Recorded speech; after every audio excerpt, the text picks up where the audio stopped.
ఈరోజు ఒక ఆటవిక పాలన సాగుతూ ఉంది. గత 45 రోజులుగా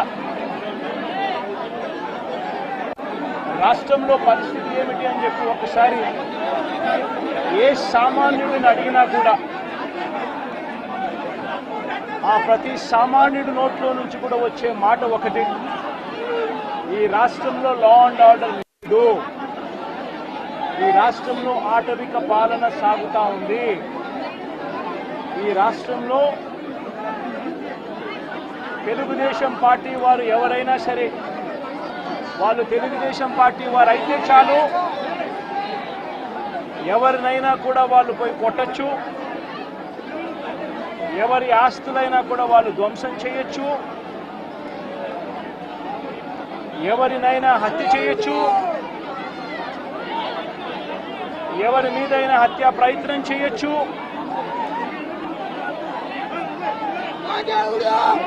వాళ్ళు ఏమి చేసినా కూడా పోలీసులు ప్రేక్షక పాత్ర మాత్రమే పోషిస్తారు.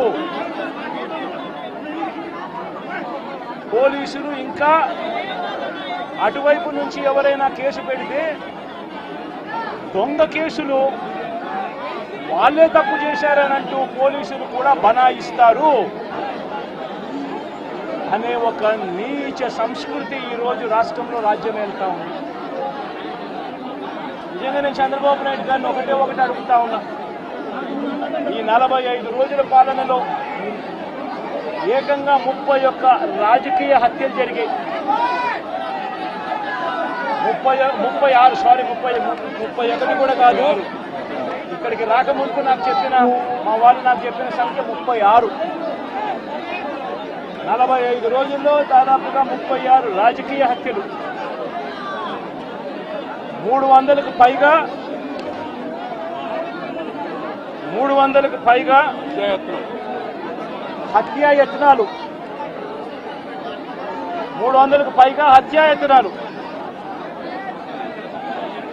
తెలుగుదేశం పార్టీ వాళ్ళ వేధింపులు భరించలేక 35 మంది ఆత్మహత్యలు చేసుకున్న పరిస్థితి రాష్ట్రంలో ఉన్నాయి.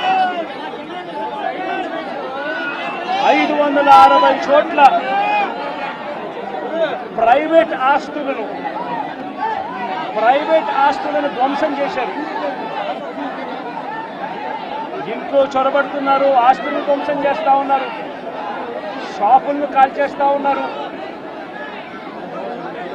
వైఎస్ఆర్సీపీ సానుభూతి పరుల చీనీ చెట్లను నరికేస్తా ఉన్నారు. ఇటువంటి ప్రైవేట్ ఆస్తులు 560 చోట్ల ప్రైవేట్ ఆస్తులను ధ్వంసం చేశారు. 490 చోట్ల ప్రభుత్వ ఆస్తులను ధ్వంసం చేశారు.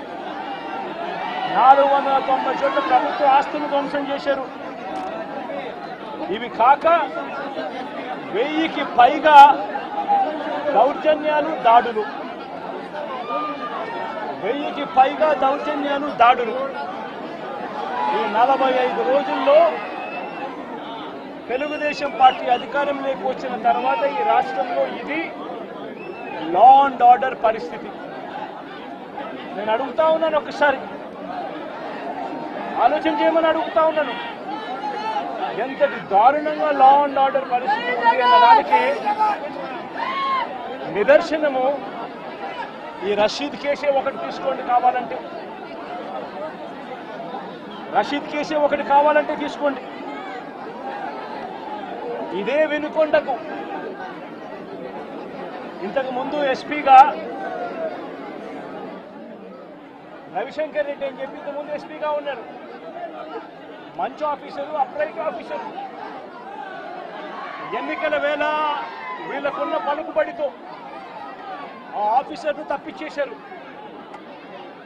తర్వాత వీళ్ళకు కావలసిన అధికారిని, బిందు మాధవ్ అనే అధికారిని ఎస్పీగా తెచ్చుకున్నారు. ఈ బిందు మాధవ్ అనే అధికారి ఎస్పీ ఎంత అన్యాయస్తుడనంటే, ఈ అన్యాయమైన ఎస్పీని సస్పెండ్ చేస్తూ ఎన్నికల కమిషనే స్వయంగా నిర్ణయం తీసుకుని ఈ బిందు మాధవ్ అనే అధికారిని సస్పెండ్ చేశారు. దాని తర్వాత ఎన్నికల కమిషనే మల్లికా గర్గ్ అనే ఒక మంచి ఆఫీసర్ను పెట్టింది. ఆ ఆఫీసరు చంద్రబాబు నాయుడు గారు అధికారంలోకి వచ్చిన వెంటనే ఆ ఆఫీసర్ను కూడా పంపించేశాడు. ఆ ఆఫీసర్ చంద్రబాబు నాయుడు గారి మనుషులకు తెలుగుదేశం పార్టీకి సహాయ సహకారాలు అందించను అని చెప్పి ఆ ఆఫీసరు వెళ్ళిపోయిన రోజు కొత్త ఎస్పీ శ్రీనివాసన్ అనే ఆయనను వీళ్ళకి సంబంధించిన ఆయన శ్రీనివాసన్ ఆయన తెచ్చుకున్నారు. ఈ కొత్త ఎస్పీ వచ్చిన 2 రోజులకే ఈ కొత్త ఎస్పీ వచ్చిన 2-3 రోజులకే హత్య జరిగింది. ఇది ఆ హత్య కూడా ఏమిటి, అత్యంత దారుణంగా నడి రోడ్డు మీద ప్రజలందరూ చూస్తూ ఉండగా అమాయకుడైన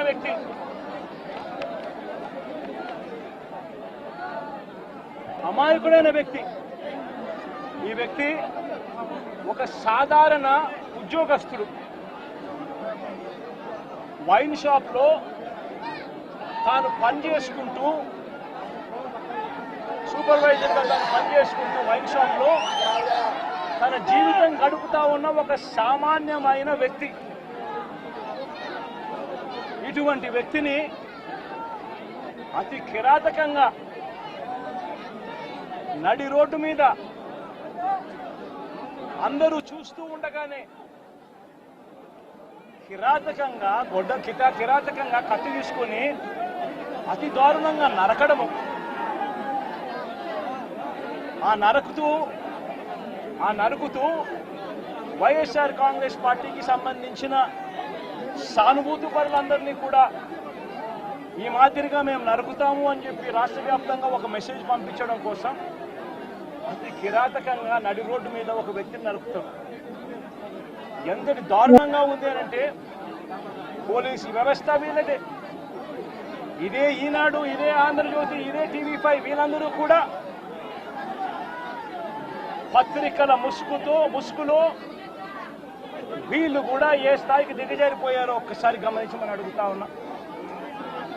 ఈనాడులో ఈరోజు నిన్ననో ఒక స్టోరీ, అప్పుడెప్పుడో మోటార్ బైక్ అట కాలిందట. ఆ మోటార్ బైక్ అనే వ్యక్తి కాల్చింది. ఆ మోటార్ బైక్ అనే వ్యక్తి ఈ జిలానీదే మోటార్ బైకు, అది వైఎస్ఆర్సీపీ వాళ్ళు కాల్చారట. అందుకనే 2 ఏళ్ల తర్వాత ఇది జరిగిందట అని చెప్పి ఒక దిక్కుమాలిన అబద్ధం చెప్తా ఉన్నారు. నిజంగా వీళ్ళు పత్రికలా, వీళ్ళు ఏమైనా పేపర్లా, టీవీలా? నిజంగా వీళ్ళంతా కూడా సిగ్గుతో తలొంచుకోవాలి వీళ్ళు చేస్తా ఉన్న దుష్ప్రచారాలకు, అబద్ధాలకు. తీరా చూస్తే ఆ మోటార్ బైక్ ఎవరిది అని అంటే ఆ మోటార్ బైక్ జిలాంది కాదు. ఆ మోటార్ బైక్ ఆసిఫ్ అనే వైఎస్ఆర్సీపీకి సంబంధించిన వ్యక్తిది. ఆ వైఎస్ఆర్సీపీకి సంబంధించిన వ్యక్తి క్రైమ్ నెంబర్ 10/2024 డేటెడ్ 17/1/2024 లో Asif YSRCP activist filed a case against TDP ex-chairman Shamim, TDP state secretary Ayub Khan, town TDP president and others who burnt his motorcycle and caused head injury to Asif. Asif motorbike nu వాళ్ళు కాల్చి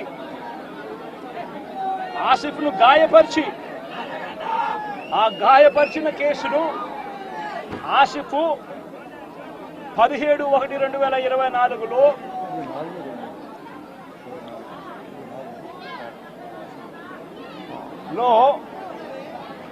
case పెట్టి crime number కూడా 10/2020